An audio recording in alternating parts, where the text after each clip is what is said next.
Hi guys, it's Paul Gomez from Gomez Training International. Today we're going to talk about drawing from a fanny pack. Had a couple of emails, people asking about how do you deal with a fanny pack or thoughts on a fanny pack. I'm not a huge fan of non-holster carry. I'm not a huge fan of fanny packs. I'm even less a fan of shoulder bags, purses, off-body carry. Funny story, years ago I had a friend of mine who carried a fanny pack religiously. He and his girlfriend went to a local Chinese restaurant. He took off his fanny pack and set it in the chair to go to the buffet. When he came back from the buffet, not only did he not have a wallet, he also didn't have a Glock 23, a flashlight, and everything else. Somebody walked off with the fanny pack. One of the problems inherent with off-body carry. Anyway, when dealing with a fanny pack, what you have to understand is count one a draw stroke is count one a draw stroke. That's establishing a full firing grip on the pistol. What changes is where the gun is located and perhaps what you have to do to get to the point of establishing a full firing grip. But whether I'm dealing with a fanny pack, a shoulder rig, an ankle holster, or taking the gun out of a bedside table, whenever you acquire full firing grip, that's count one. Count one is followed by count two, count three, four. Nothing really changes. So what we're really looking at is how do you gain access to the gun? Well, as always, you got really two options. And then they cascade from there, but it comes down to two.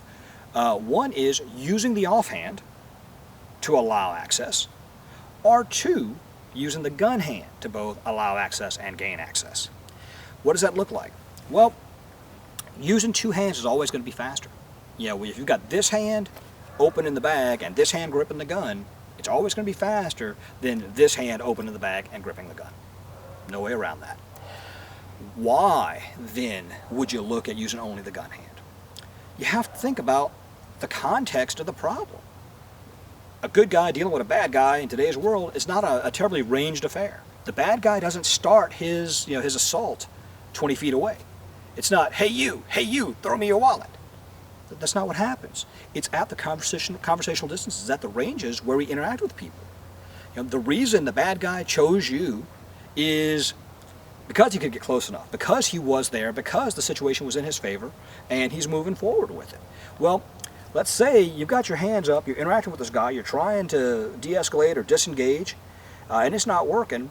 Do you think he's going to allow you to drop your hands and obviously go to access a tool? Of course not.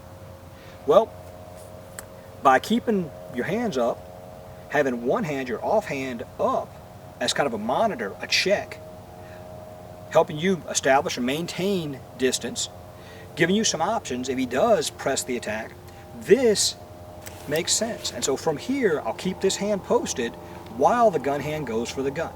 And in this case, with this bag, what I've got to do is simply grab the front of the bag anywhere and tear forward and away. The way this bag is secured is Velcro and a snap, so all I've got to do is grab it and tear it open. So from here, and then I can acquire a full firing grip on the holstered gun, back to count two, and I can move the gun from there.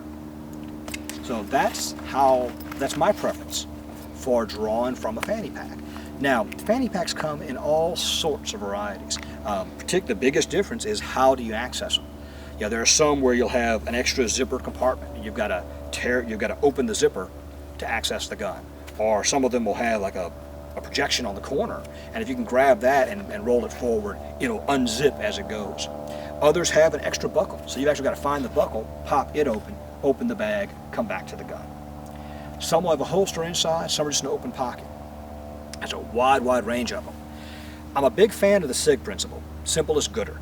I want it as simple as possible. I'm not the coldest beer in a 5-pack, so what I want is something that I can make work with minimal thought.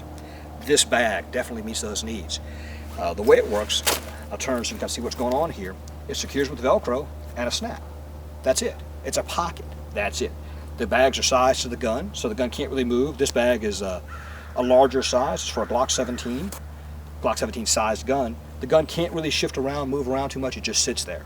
So all I have to do is tear the bag open, grip the gun, draw the gun, and go from there. This particular bag, if you like these, this is something by a little mom and pop shop out of Eugene, Oregon, I believe. Eugene, Springfield, somewhere around there. But it's KG Products, kgproducts.com. I encountered them years ago when I was living in Eugene back in the mid-90s, and they're a very inexpensive, very functional bag. I think they're maybe 25, 30 bucks a pop.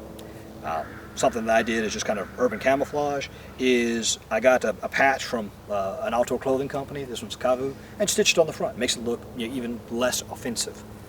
But anyhow, guys, that's my take on dealing with fanny packs. Thank you very much. Please check out the website, www.gomez-training.com. Thank you.